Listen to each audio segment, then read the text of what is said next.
We have all learned of insulators before, but have you ever noticed that certain foods can act as one? To show you how this is possible, we have made our very own baked Alaska. This is our almost finished product. The bottom of it is made of brownie, and on top of it are 3 of our favorite ice cream flavors: Oreo, mint chocolate chip, and vanilla.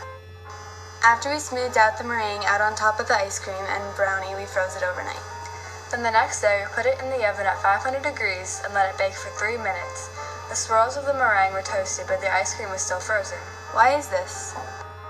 The meringue is a good insulator because of the ingredients within it. The main ingredient in meringue is egg whites. When you whip the egg whites together, it gets foamy and thicker from the air pockets that formed inside. The mixture increases 6 to 8 times its original volume. Meringue is not the only insulator we discovered. There are many other insulators we see every day. One example is a cooler. Coolers keep cold air inside the container and hot air outside so you can keep your drinks cool. Another example is a thermos.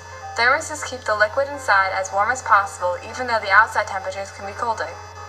Insulation within the walls of a building keeps the room air-conditioned or heated.